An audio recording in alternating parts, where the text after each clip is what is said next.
Selamat sore Tribuners, kembali bersama saya Rizal Pusuma di program acara Tribun Justisia.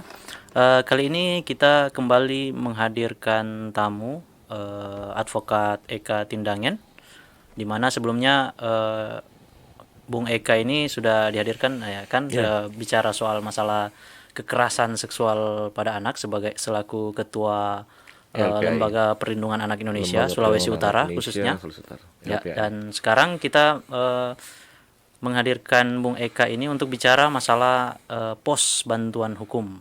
Kita akan mengenal pos bantuan hukum melalui penjelasan Bung Eka ini.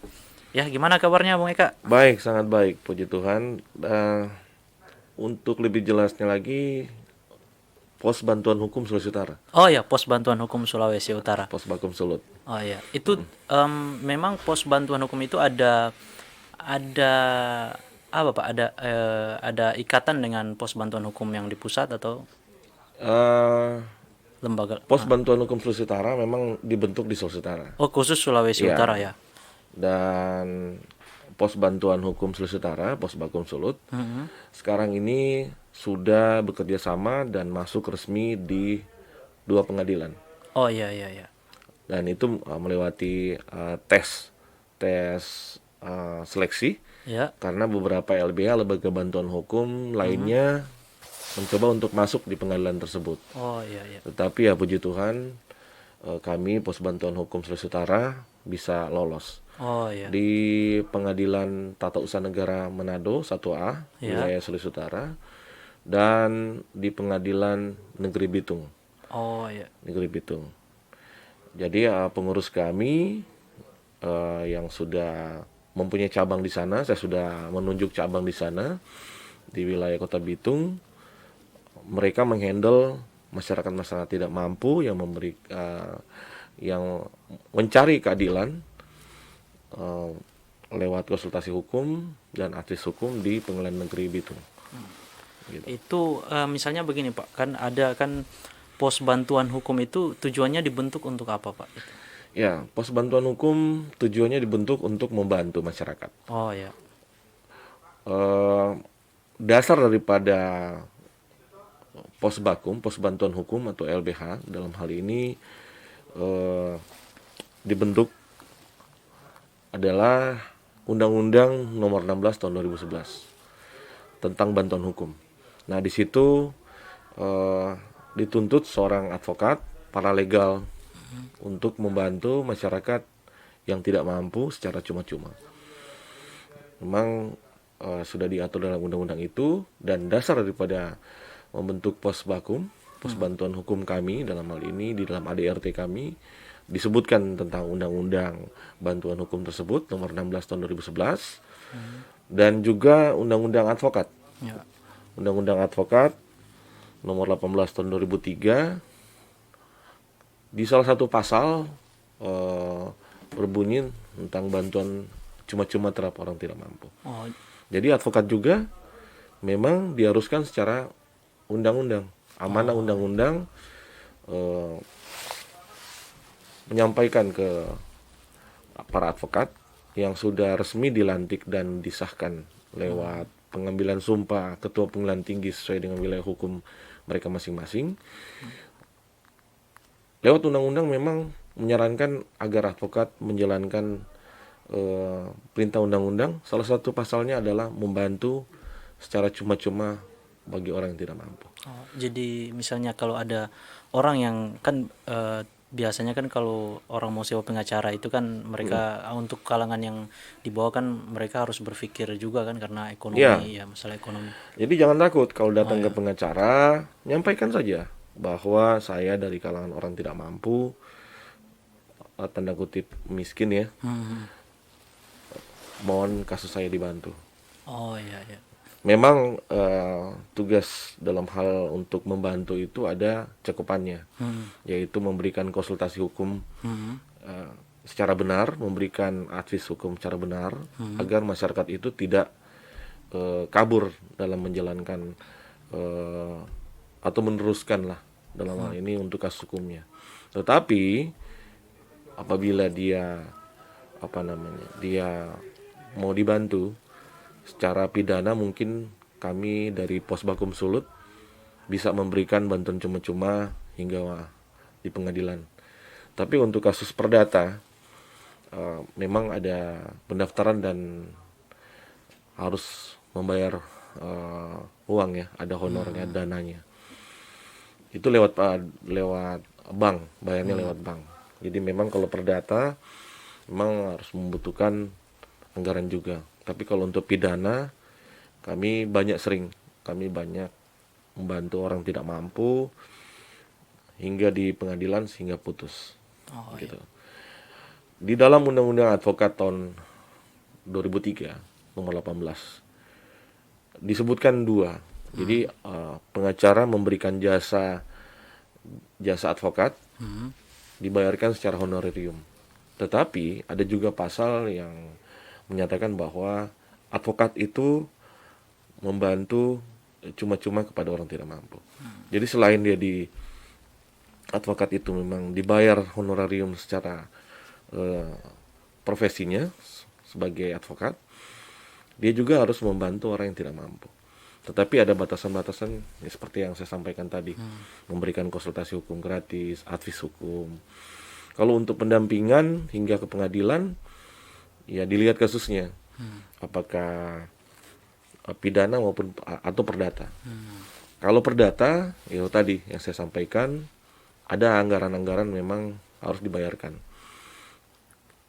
Kalau pidana, tidak ada anggaran, karena itu memang tugas pengacara negara adalah jaksa untuk mendampingi korban.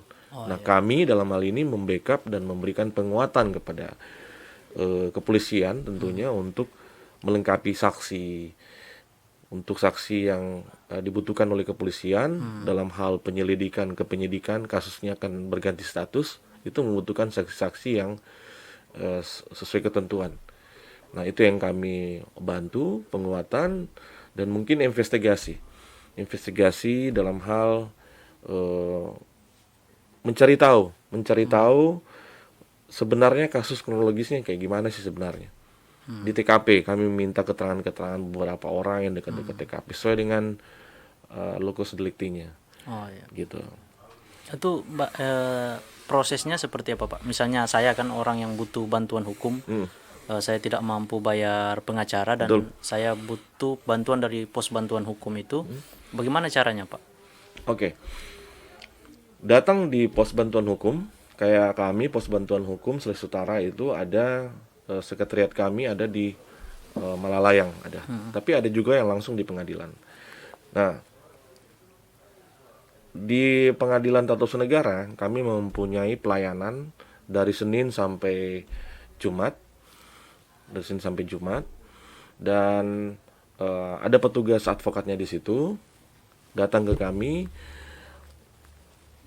membawa surat keterangan tidak mampu, terus membawa KTP, membawa KK, dan menceritakan kronologis, tidak ditambah dan tidak dikurang. Oh iya iya. Karena ada yang menambah-nambah, karena dia mungkin suatu hal yang terjadi ke dianya bahwa dia nak mau terlihat salah atau membenarkan suatu hal yang kalau diselidiki sebenarnya atau diinvestigasi ternyata dia juga penyebab daripada terjadinya pidana itu. Oh iya iya. Gitu. Tetapi datang ke bagian pengaduan Posbakum ngomongnya bahwa dia tidak salah, dia perlu dibantu. Ternyata pada saat kami menginvestigasi dan juga mencari tahu sebenarnya sebab akibat daripada kasus pidana yang dilaporkan ke kami, ternyata orang yang datang ke kami sebenarnya dia yang salah. Oh, ada seperti itu ya, Pak ya. Gitu. Tapi ada juga yang benar-benar yang secara real, yang benar-benar terjadi dan apa adanya mereka ngomong.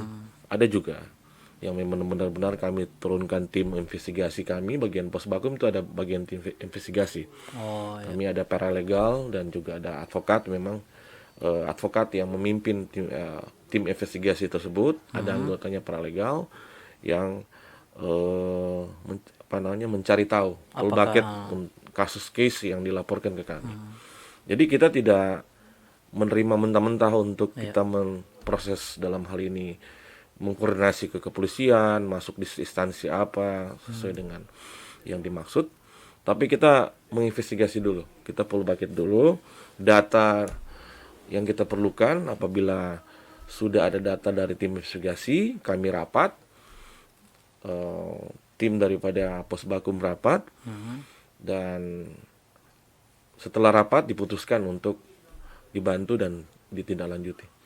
Oh iya, iya. Jadi pos bantuan hukum ini Pak, dia lebih spesifik itu cuman ada di Manado, di khususnya Pengadilan Tinggi Tata Usaha Negara dan Posbakum, pelayanan daripada Mahkamah Agung membuka pelayanan pos bantuan hukum di setiap pengadilan, oh ya. itu ada.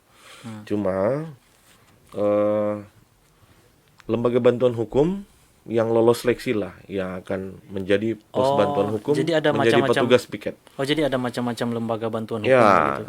kalau kami namanya pos bantuan hukum Sulawesi Utara. Oh iya, iya. Kebetulan kami dalam hal ini bertugas di Pengadilan Tata Usaha Negara 1A wilayah Sulawesi Utara. Untuk Pengadilan Tata Usaha Negara Manado, waktu lalu belum ada pemekaran sampai Gorontalo. Oh, Jadi kami tugasnya selain kami menampung menerima pengaduan masyarakat, kami juga sosialisasi tentang undang-undang bantuan hukum tersebut yang tadi saya sebutkan tadi. iya. Itu nomor 16 tahun 2011. Sampai di Gorontalo kami sosialisasi ke masyarakat, berkoordinasi dengan pemerintah, izin kepada bagian pemerintahan Ya.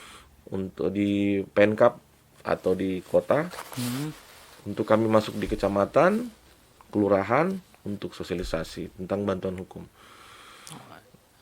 Terus Pak, mungkin Tribuners pengen tahu apa yang melatar belakangi Pak Eka ini sampai ingin beracara atau berpraktek sebagai praktisi hukum itu di pos bantuan hukum. Ya, karena pos bantuan hukum membantu bagi kalangan lemah, bagi kalangan miskin. Ada tidak story-nya mungkin Pak Eka dari yang melatar belakangi Pak Eka begitu?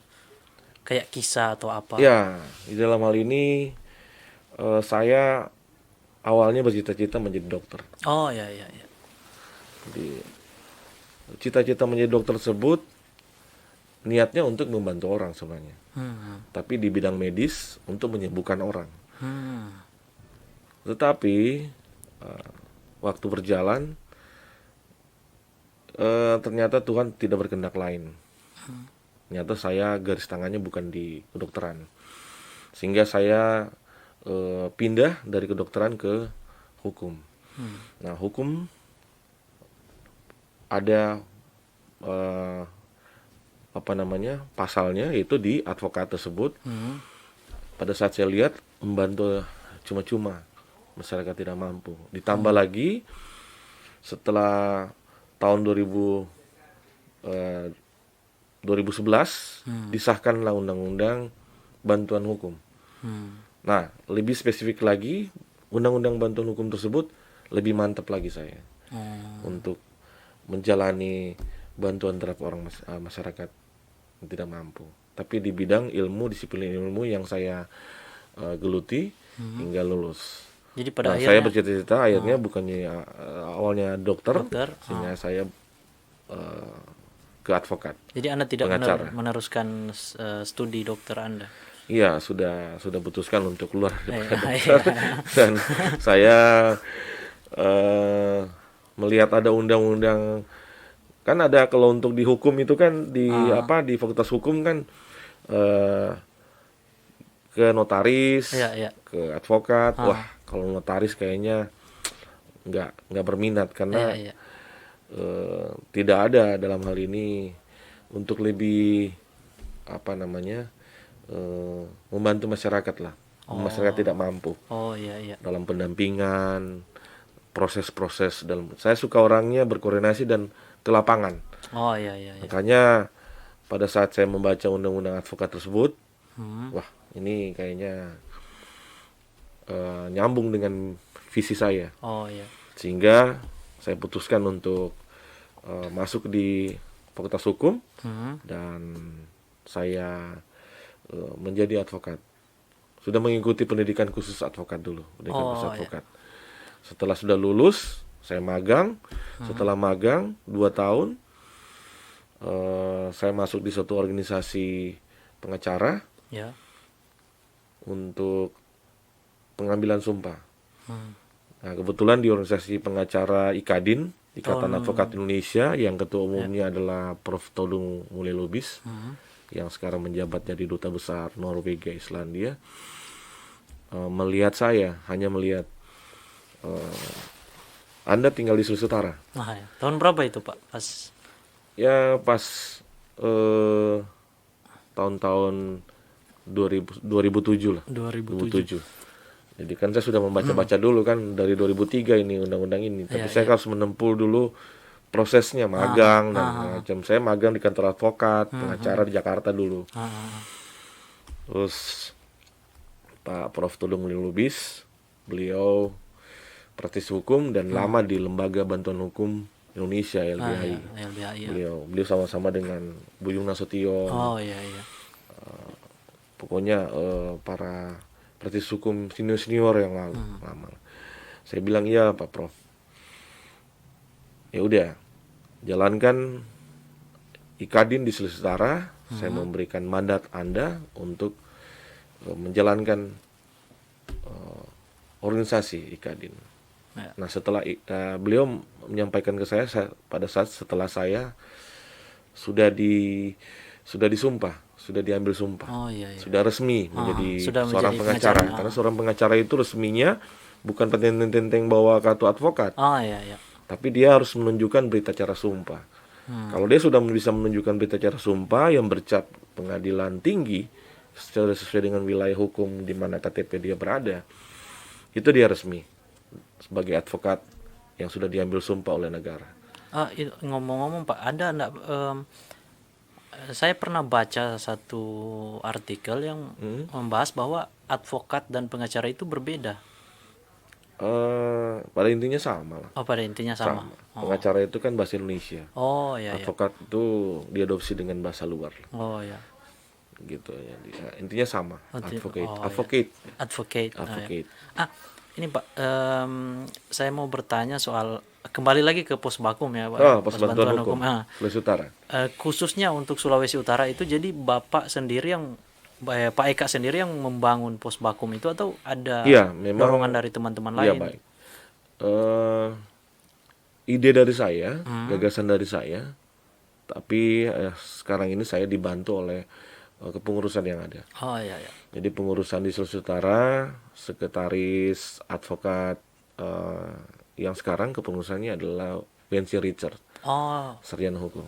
dia Beliau sekretaris dan para advokat lainnya lah. Jadi saya tidak bisa dalam hal ini membangun sendiri. iya iya. Saya tidak bisa melakukan sendiri tanpa bantuan daripada pengurus Sulawesi Utara dan Dan pengurus. dari beragam organisasi advokat ya itu ya. Ya, dari dalam hal ini Pos Bakum Sulut memang sebagian besar memang anggota-anggota advokat IKADIN, Oh iya iya. sebagian besar. Jadi anggota IKADIN Sulawesi Utara, dan dalam hal ini kami juga sudah terbentuk beberapa kabupaten kota, dan pengurus Sulawesi Utara kita solid dan kompak. Untuk itu memang saya tidak bisa sendiri. Iya iya. Jadi saya mesti dibantu dengan pengurus dan anggota yang ada. Oh iya. Gitu. Itu awal mulanya pos bakum Sulut ini dibentuk itu pertama itu beracara di mana Pak? Beracara di Pengadilan Negeri Manado Ya, dan Pengadilan Tata Usaha Negara. Karena kami pernah berapa kali di Pengadilan Negeri Manado. Oh iya iya. Di Pengadilan Negeri Manado banyak berurusan dengan pidana. 60-40. 60 pidana, 40 perdata. 60%. Jadi memang pos bantuan hukum sudah dari sana, dan di Pengadilan Tata Usaha Negara kami sudah berkiprah dan banyak membantu masyarakat tidak mampu. Sekarang ini banyak kami menangani kasus-kasus masyarakat desa. Masyarakat desa yang terpinggirkan, yang tidak mampu banyak, terus mereka mengalami suatu ketidakadilan. Ketidakadilan, dipecat seenaknya oleh pimpinannya, tanpa diberikan surat SK pemberhentian, padahal mereka dilantik resmi. Nah, itu kami sekarang lagi menggeluti dan kami tangani, dan ya puji Tuhan semuanya ada sebagian yang kami menang.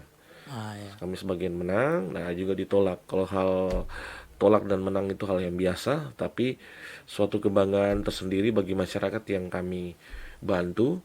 Mereka benar-benar mendapat keadilan dengan menang di suatu kasus yang kami tangani.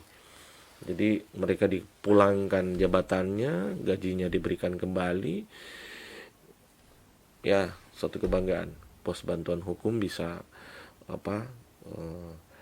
berkiprah untuk memberikan keadilan terhadap masyarakat tersebut. Begitu.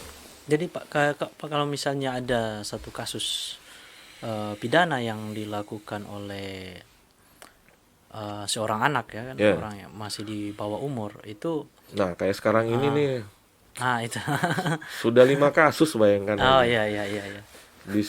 Jadi bisa dibilang Sulawesi Utara ini jangan dipandang enteng. Kasus kekerasan. Jadi itu Posbakum juga. Posbakum bersama-sama dengan Lembaga Perlindungan Anak Indonesia LPAI Sulawesi Utara menangani bersama. Jadi Posbakum itu posisinya pendampingan hukum di situ. Bergabung dengan LPAI, Lembaga Perlindungan Anak Indonesia Sulawesi Utara. Kalau Lembaga Perlindungan Anak Indonesia LPAI Sulut, dia banyak ke psikolog. Pendampingan korban. Juga ada juga yang pendampingan hukum. Jadi kasusnya dikawal dari proses kepolisian, kejaksaan hingga di persidangan. Itu tadi seperti yang saya sampaikan tadi yang di Posbakum tadi. Posbakum membantu masyarakat tidak mampu pada saat kasus pidana masuk. Kami segi penguatan pendampingan hukum kalau kasus pidana ya. Membantu membackup kepada pengacara negara. Pengacara negara adalah jaksa. Jaksa itu ya. Jaksa. Jadi kami memberikan penguatan kepada korban tentunya yang memberikan laporan ke kami dan kami kawal bersama-sama. Untuk di sidang kami masuk sidang juga. Cuma memang posisinya kami mendampingi korban ya. Mendampingi korban kalau kasus anak. Kami posisinya di persidangan juga, tetapi tidak duduk di kursi pengacara. Tidak, maksudnya? Karena di kursi pengacara itu ada pendampingan khusus yang disediakan oleh pengadilan. Untuk anak?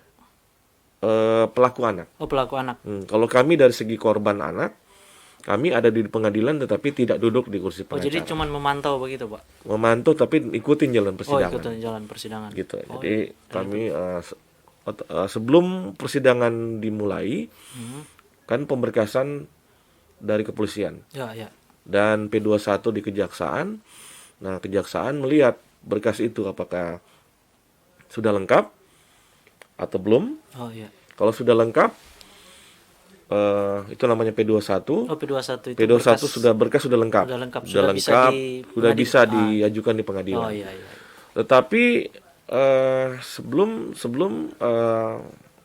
pemberkasan diperiksa oleh kejaksaan, nah disitulah kami memberikan penguatan.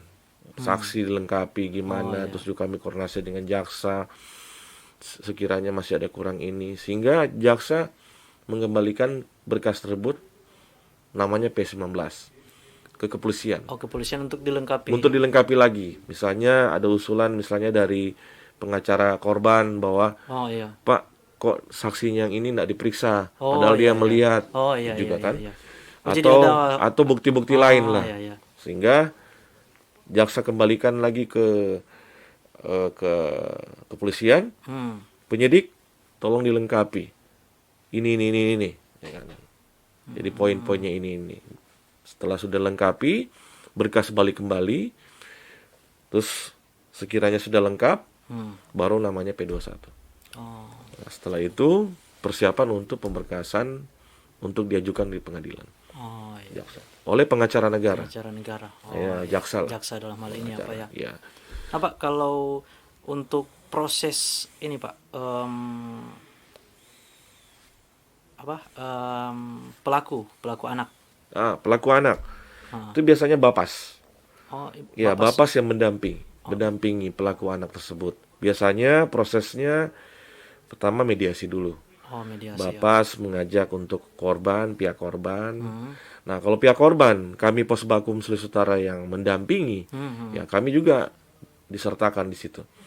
Nah, Bapas mengatur waktu mediasi dan pertemukan untuk pihak korban dengan pelaku. Tapi biasanya korban nggak mau datang karena trauma. Iya. Iya. Jadi otomatis diwakilkan oleh kuasa hukum lah.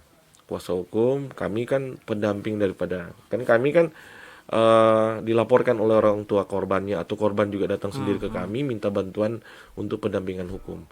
Jadi pada saat ada pengaturan mediasi dari Bapas, nah kami sudah resmi melakukan pendampingan dengan menyertakan surat kuasa. Kami juga Posbakum Sulut harus menyertakan surat kuasa. Jadi advokat-advokat siapa yang ditunjuk oleh Posbakum Sulut yang akan menjadi pendampingnya. Itu kami sertakan juga ke kepolisian.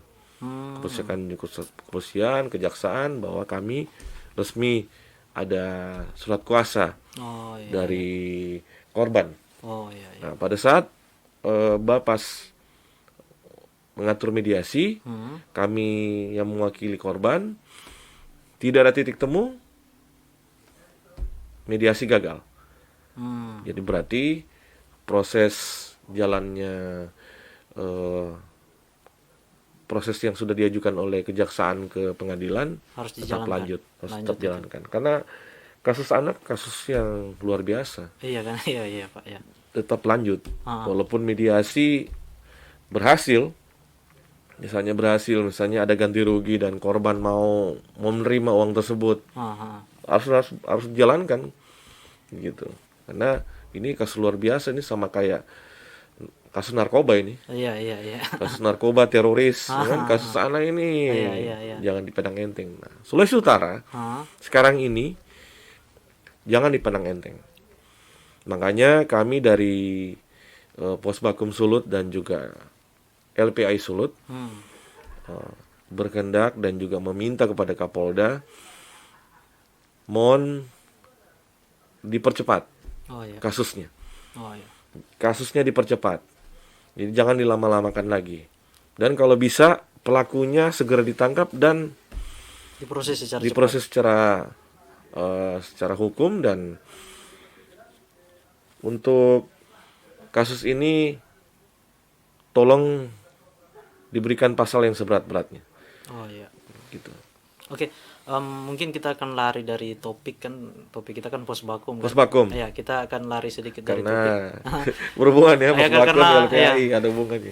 Karena kan lagi ini kan maksudnya sesuatu yang sangat mengkhawatirkan ya. Betul. Dalam 2 bulan terakhir ini terjadi kalau tidak salah 5 kasus kekerasan pidana terhadap anak. Di Sangihe, terus di Kota Mobagu, terus di Manado ada 3. Di Sangihe kalau salah anak ditendang. Iya, anak ditendang. Di Kota Mobagu cabul. Anak diraba-raba di kolam renang. Iya. Terus yang di Manado ada kekerasan seksual. Itu sudah melakukan hubungan badan itu. Iya. Di Sindulang, Paldua dan di Malendeng. Iya, Malendeng. Jadi bagaimana Bung, karena anak-anak ini kan artinya kan ketika mereka menjadi korban di situ kan tentu kan jiwa terguncang. Betul. Kan? Jiwa terguncang. Apakah dari pihak LPI Sulut sendiri apakah ada niat atau mungkin sudah ada semacam rumah aman begitu untuk supaya untuk memulihkan kondisi jiwa korban Ya, ini. jadi karena saya juga ketua LPAI Sulut Ya, ya. dan topik kita adalah pos bantuan hukum, tapi berhubungan juga Ya, ya. karena LPAI eh, memakai pos Bakum Sulut untuk pendampingan hukum. Jadi tidak apa-apa dalam hal ini ditanyakan karena sangat berhubungan. Ya, ya. Dan saya juga bukan orang lain di Ya, LPAI, ya, saya ya. ketua Ah, ya, ya. LPAI Sulut juga. Dan ini memang sudah diperhitungkan bahwa LPAI akan meningkatkan pelayanan.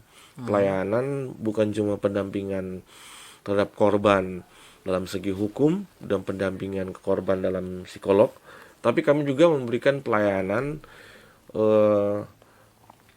dalam hal ini sekarang ini sedang berusaha untuk dalam membangun rumah aman untuk para korban yang sekiranya trauma, yang tidak bisa lagi ke tempat di mana dia tinggal. Ada yang begitu. Jadi trauma, mau takut aja dia, mau datang ke rumahnya dia sudah takut. Karena mungkin tempat itu pernah. Tempat itu dia pernah menggoncang jiwanya. Iya. Nah, kami mau meningkatkan pelayanan tersebut dengan menyediakan rumah aman sementara tentunya. Jadi rumah aman sementara itu proses pemulihan psikolog dan juga proses juga kepolisian. Sementara berjalan proses kepolisian dan proses juga psikolog pada saat pendampingan datangi korban, menanyakan, mengembalikan percaya dirinya, mengembalikan suatu hal ketakutan menjadi nyaman, suasananya jadi jiwanya jadi dikembalikan nyaman. Jadi hal ketakutan itu yang dirubah menjadi suatu hal yang tidak usah lagi memikirkan hal tersebut, percaya dirinya timbul lagi, sehingga semangat sekolahnya kembali lagi dan semangat berinteraksi juga, ketemu dengan teman-temannya kembali lagi. Ada yang tidak mau ketemu teman-temannya lagi karena malu dan juga dia takut. Apalagi dia melihat laki-laki, jadi takut, dia trauma. Nah, itu yang harus dikembalikan lagi oleh orang psikolog. Nah, rumah aman tersebut sedang kami upayakan dan itu dalam bentuk pelayanan kepada masyarakat tentunya. Nah, di dalam rumah aman tersebut tidak semata-mata harus dilepas begitu aja anak terus ditinggal. Orang tuanya mesti ada. Dan mesti ada pernyataan daripada orang tuanya. Ada Jadi tanda memang tangan. harus ada Walaupun orang pendampingan. tuanya juga mendampingi di situ, dia harus ada surat pernyataan bahwa anaknya dititipkan di situ. Tidak cuma lepas begitu aja. Iya. Kan kita juga butuh tanggung jawab juga. Jadi kita bersama-sama bertanggung jawab lah. Iya. Dan kita dalam segi pemulihan, pendampingan hukum maupun psikolog. Pos Bakum juga terlibat situ, kan ada Pos Bakum Sulut terlibat karena kita ada pendampingan hukum, mengawal proses hukumnya hingga selesai, hingga di persidangan, sehingga diputus ya. Iya. Kan otomatis mengawal proses itu tidak 1-2 hari. Mengawal proses itu juga tidak 1 minggu. Itu butuh waktu. Memang tidak sampai bulan-bulan, enggak sama kayak kasus perdata. Cuma case demi case dijalani dengan baik dan dalam bentuk peningkatan pelayanan itu tadi kami akan menyediakan rumah aman. Jadi rumah aman ini penting ya Pak? Rumah aman penting dan rumah aman itu tidak dipublis. Iya. Tidak dipublis di mana lokasinya. Iya. Jadi lokasinya itu hanya diketahui oleh kepolisian, pemerintah yaitu dalam hal ini Dinas Pemberdayaan Perempuan Perlindungan Anak, provinsi maupun kabupaten kota. Karena apa? Mereka harus mengetahui karena korban bisa juga datang dari mereka. Misalnya penuh di tempat mereka.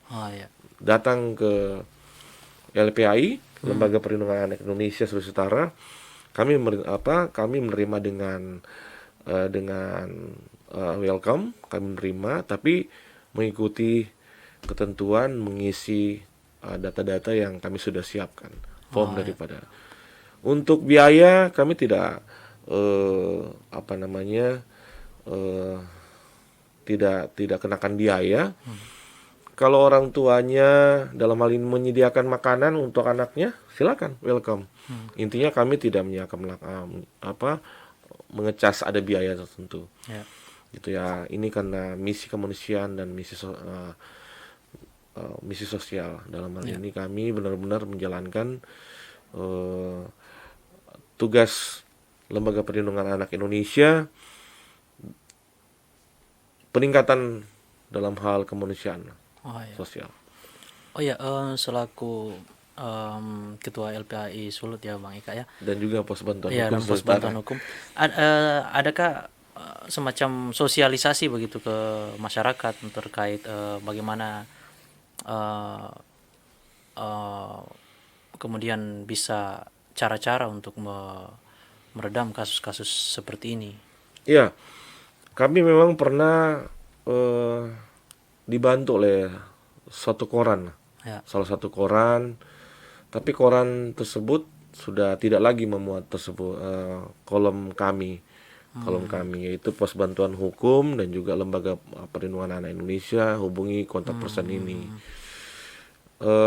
Kami akan terus dalam hal ini menjalankan misi kemanusiaan ini sesuai dengan bidang dan profesi kami. Ya.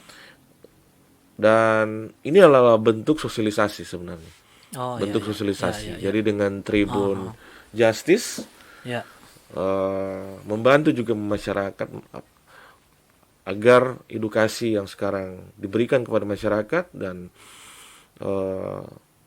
suatu hal yang harus disampaikan masyarakat mudah-mudahan sampai ke masyarakat dan juga bisa didengar pihak-pihak yang lain, terutama para korban.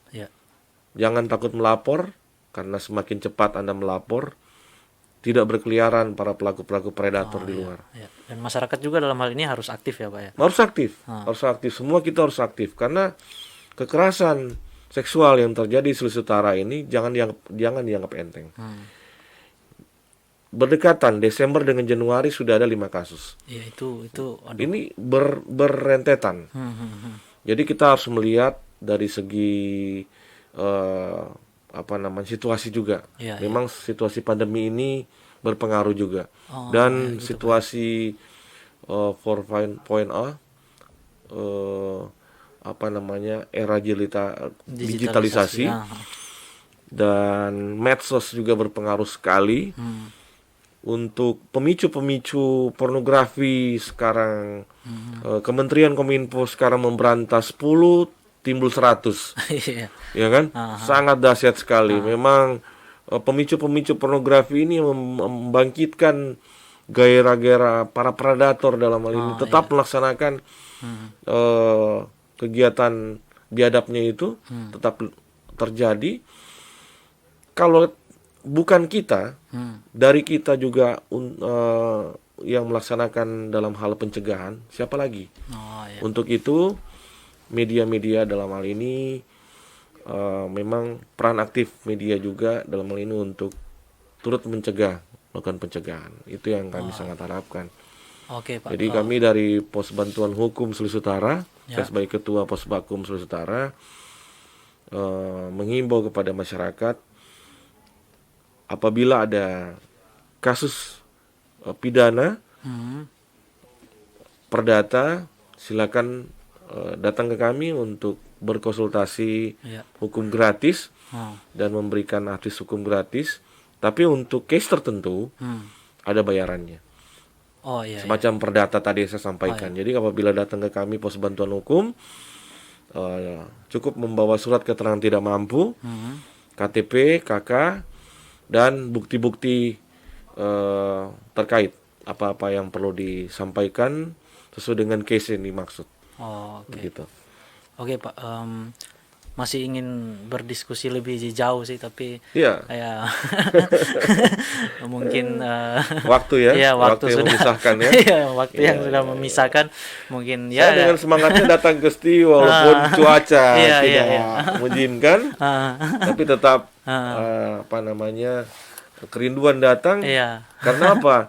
Karena suatu hal yang baik Hmm, mau menyampaikan ke masyarakat, iya. Edukasi dan juga penting edukasi juga masyarakat pada masyarakat. bahwa masyarakat tahu bahwa oh ada pos bantuan hukum Sulawesi Utara yang Iya. ada di pengadilan Iya, iya, iya. Pengadilan Tata Usaha Negara Manado, dan juga kami ada hadir di Pengadilan Negeri Bitung.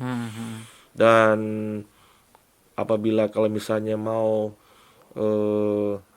menghubungi langsung Iya, bisa bisa juga. bisa ya, bisa sampaikan Iya. nomor telepon sini. Ah, ah. Bisa juga di nomor telepon 0821 9690 4407. Nah, Itu konsultasi gratis, iya.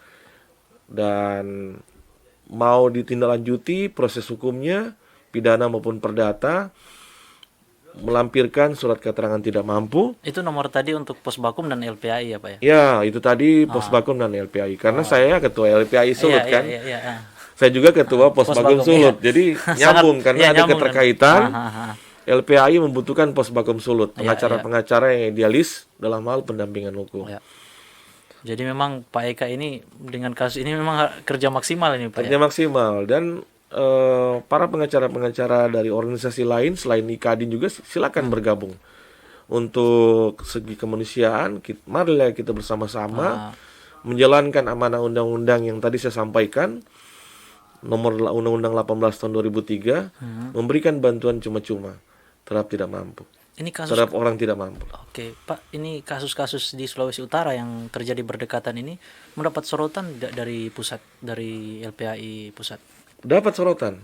Saya langsung dapat penugasan khusus dari Kak Seto. Oh, iya. Kak Seto adalah ketua umum kami, Ah, berkantor di Salemba, di kantor Kemensos, Kementerian Sosial. ah. Menugaskan langsung lewat via telepon, mengawal proses hukum maupun psikolog Oh, sampai tuntas, jangan setengah-setengah, iya, ya. dan memberikan laporan tertulis dari hasil pendampingan hukum maupun psikolog tersebut. Harus disertai dengan laporan hasilnya apa. Oh, iya. Itu harus dilaksanakan. Jadi jangan ditunda-tunda. Jadi Itu kawal Kak Seto. dari saat laporan, Laporan, penyelidikan, terus sampai ke kejaksaan sampai kejaksaan sampai pengadilan. ya pengadilan. Oh, Walaupun sudah ada pengacara yang mungkin sudah dihandle oleh pemerintah, tetapi kami kawalnya dari luar, oh iya. dari luar. Jadi sekiranya ada perlu yang ditambahkan, kami berkoordinasi dengan pihak pemerintah. Ini loh, ada yang perlu ditambahkan, penguatan ini, ya kan. Apabila kami sudah tahu jaksanya juga, karena itu kan berproses di kepolisian, pasti larinya ke jaksa. Oh, Jaksa iya. di disposisi siapa yang menjadi pengacara negara yang mendampingi kasus tersebut hingga di pengadilan, dan mereka akan melakukan penuntutan. Kan kerjanya seorang jaksa pada saat dia menganggap kasus ini sudah patut dan layak untuk diajukan di pengadilan, setelah itu dia membuat tuntutan. Ya, saya juga menghimbau kepada jaksa, berilah tuntutan yang setimpal, setinggi-tingginya Iya, para benar. pelaku-pelaku kekerasan seksual Agar ada kepada efek jerah memang ya, Pak ya. efek jerah. Iya. Karena itu tadi diberikan efek jerah, setinggi-tingginya juga hukuman. Kalau yang namanya berhubungan dengan situasi sekarang yang semakin digitalisasi, pemicu-pemicunya juga sekarang marak, pornografi. Waduh, ya tadi seperti yang saya sampaikan, Kementerian memberantas 10 aplikasi, yang muncul 100, Oh, ya kan? iya. Jadi semua harus saling Saling membantu. membantu dan Iya. sesuai dengan sektor masing-masing. Dari segi penegakan hukum, memberikan tuntutan setinggi-tingginya terhadap pelaku, Iya. para predator. Dari segi untuk melakukan pencegahan, di pemicu-pemicu yang ada ini tolong juga lebih digiatkan untuk melakukan pemberantasan dan juga pencegahan, yaitu pemicu-pemicu tadi, pornografi yang bisa membangkitkan suatu hal terobsesi. Bukan cuma orang dewasa, anak-anak sekolah. Anak-anak sekolah jangan salah, ada juga yang menjadi pelaku. Oh iya, banyak Pak. Anak-anak sekolah, jadi korbannya anak sekolah, pelakunya anak Pelaku juga sekolah. Serta setelah ditanya, nonton film-film pornografi. Oh Ya, iya. atau dari situs-situs yang gratis yang bisa dinonton, tidak berbayar segala macam. Cuma modal beli pulsa data 5.000, anak-anak itu bisa nonton, ya kan? Itu yang perlu diberantas. Semua harus saling membantu. Untuk soal penegakan hukum, kami akan melakukan pendampingan hukum para korban. Dan Posbakum Sulut juga aktif dan turut berperan dalam hal membantu masyarakat pendampingan hukum gratis tentunya, kasus pidana. Dan untuk perdata, kalau untuk kasus perdata berbayar. Oh iya. Iya, kami hanya memberikan konsultasi hukum, gambarannya harus membuat apa, dan advis hukum kami akan berikan. Tapi untuk melanjutkan proses sidang perdata itu ada bayarannya, dan itu dibayarkan di bank. Kami hanya dalam hal ini membantu pendampingan hukum gratis hingga di pengadilan kasus pidananya. Oh, oke. Jadi pos bantuan hukum siap dalam hal ini melayani masyarakat, datang ke kami, memberikan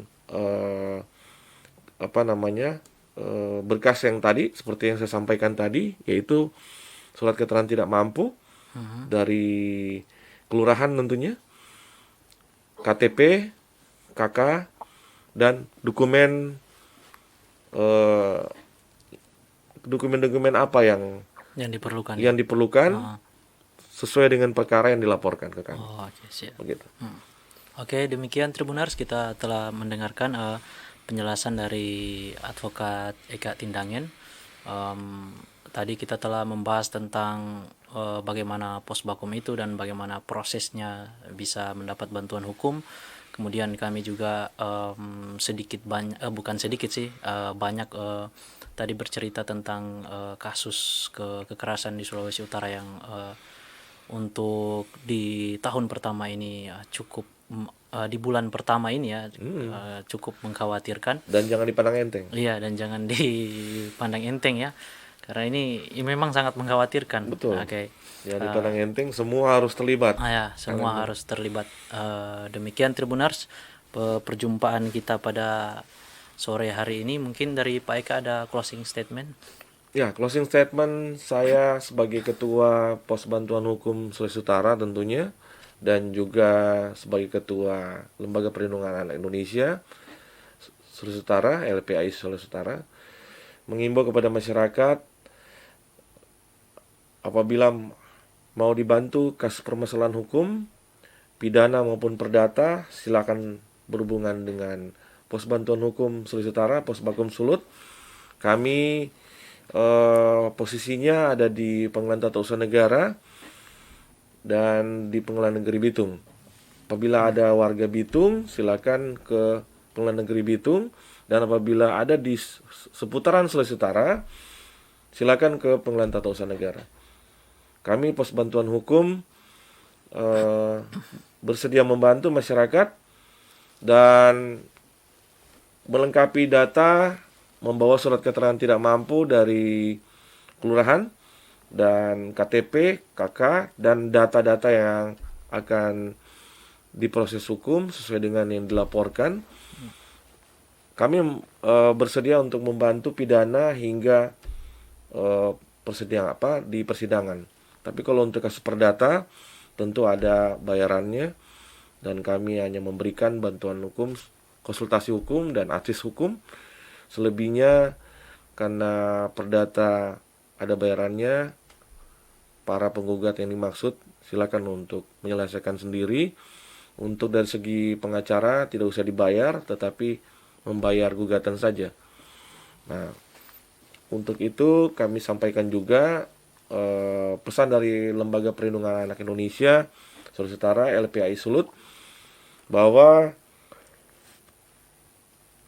untuk kasus-kasus kekerasan seksual yang korbannya adalah anak, jangan tidak dilapor.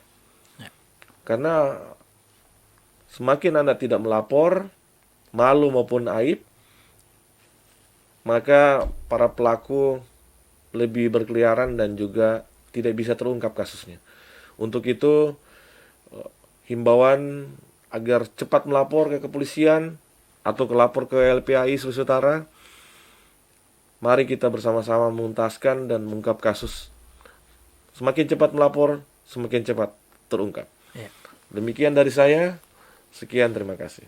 Nah, demikian Tribuners, kita akan bertemu di kesempatan berikutnya. Untuk menutup pertemuan kita pada sore hari ini, saya ingin membacakan satu adagium hukum yang ya tentu saja cukup dikenal di kalangan para sarjana hukum, yaitu tidak ada seorang pun dapat dihukum atas apa yang dipikirkannya. Demikian, terima kasih. Oke. Baik.